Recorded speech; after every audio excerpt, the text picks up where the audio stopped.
የአቡነ አረጋዊ ወዳጆች ይህን ቪዲዮ ሼር በማድረግ ለሁሉም የተዋሕዶ ልጅ ይደርስ ዘንድ አድርጉልኝ። አረጋዊ ማለት ያረጀ የሸመገለ አዋቂ ትልቅ ሰው እንደማለት ነው። አባታችን ይህን ስም የተሰጣቸው ገና ልጅ እያሉ ነበር። አባታችን አቡነ አረጋዊ ከተሳሱ ቅዱሳን ከሮምና ኤሽያ ከመጡ ከ9 ቅዱሳን አባቶች አንዱ ሲሆኑ አባታችን ይስሐቅ የሮም ንጉሥ ነበር። እናታቸውም ንግሥት ዕደና ትባላለች። የመጀመሪያ ስያማቸው ዘሚካኤል ይባል ነበር። ሚካኤል እንደማለት ነው። ጥበብና መንፈሳዊነትን ሲማሩ አድገው ወደ እስክንድሪያ ኮብልለው ገዳም ገቡ። አበምኔቱም አባ ጶቆሚዎስ በፈቃደ እግዚአብሔር የመጡ መሆናቸውን አውቀው ማዕረግ ምንኩስና ሰጧቸዋል። የንጉሥ ልጅ መባልን የንጉሥ አልጋ ወራሽ ሸሽተው የሞቀ ቤታቸውን ሰቧቸውን ንቀው ትተው ገዳም ገብተዋል።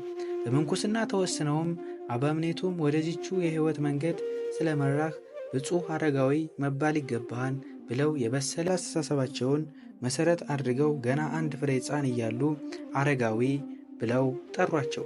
አባታችን በተጋድሏቸው ከአባ እንጦስና ከአባ ጳውሊና ከአባ መቃርስ ቀጥሎ በአራተኛ ማዕረግ አባ መነኮሳት ሆነው ተመርጠዋል። በገዳም ዳውኖስ 7 ዓመት ከቆዩ በኋላ ወደ ሮም ተመልሰው ሲያስተምሩ የሀገራችንም ዜና ሰምተው ለመምጣት በ480 ዓመተ ምህረት መንገድ ጀመሩ። ቅዱስ ሚካኤል በክንፉ ተሸክሞ አክሱም አደረሳቸው። ተመልሶም ሄዱ። ስለ ኢትዮጵያ ቅድስት ሀገር መስክረውላታል። ሐዋርያ ሳይላኩላት በሃይማኖት ምግባር ጸንታ ትኖራለች ብለው ለሰባቱ ዘመዶቻቸው አበው መነኮሳት ነግረዋቸዋል። 8ቱ ሁሉ ጉዟቸውን ጠቅልለው በሮም ንጉሥ የነበረው ይስሐቅን አባ ገሪማን ጨምረው ንጉሥ አልሜዳን በነገሰ በ5ኛ ዓመት ማለትም በ480 ዓመተ ምህረት ወደ ኢትዮጵያ ራሳቸውን 9 ሆነው መጥተዋል።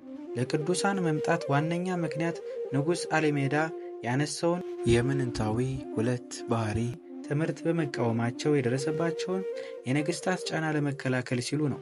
አባ አረጋዊ እናታቸው ቅድስት አድና ደቀ መዝሙራቸውን ማትያስን አስከትለው እግረ መንገዳቸውን እያስተማሩና ደውያንን እየፈወሱ ደብረ ዳሞ ደረሱ።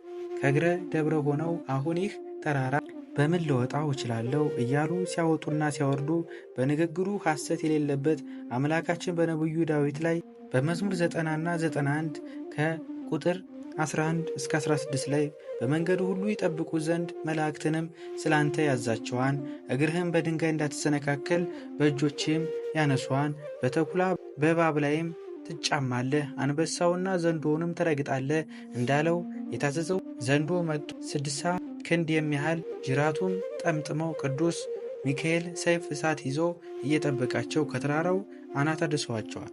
ወዲያውኑም ሃሌሉያ ለአብ ሃሌሉያ ለወልድ ሃሌሉያ ለመንፈስ ቅዱስ ብለው አመስግነውታል። ቦታውንም ደብረ ሃሌሉያ ተብሏል። በዚህም ዕለት ግማሹ ህብስት በልተው ጠገቡ። ከዚያም በኋላ ግን ምድራዊ ህብስት አልተመገቡም ነበር። በሰንበተ ክርስቲያን ከቅዳሴ በኋላ ቅዱሳን መላእክት ህብስት ሰማያትን እያመጡላቸው ይመገባሉ እንጂ ኋላ ግን ዜና ጽድቃቸውን ሰምተው ከ6000 ያላነሱ ደቀ መዛሙርት ተሰብስበውላቸዋል። 99 ዓመት ሲሞላቸው ጌታችን መንፈስ ቅዱስ ሌሊት ተገልጾላቸው መንግሥትህን ትተህ ስላገለገልኸኝ እልፈት ሽረት የሌለባት ሰማያዊ መንግሥተ ሰማያትን አወርሳለሁ ብሎ ቃል ኪዳን ሰጣቸው። በስምህ የተማጸነውን እስከ 4-5 ትውልድ ድረስ እምርልሃለሁ፣ አንተንም ከሞት ገጽ ትሰወራለህ ብሎ ተስፋቸውን ነገራቸው።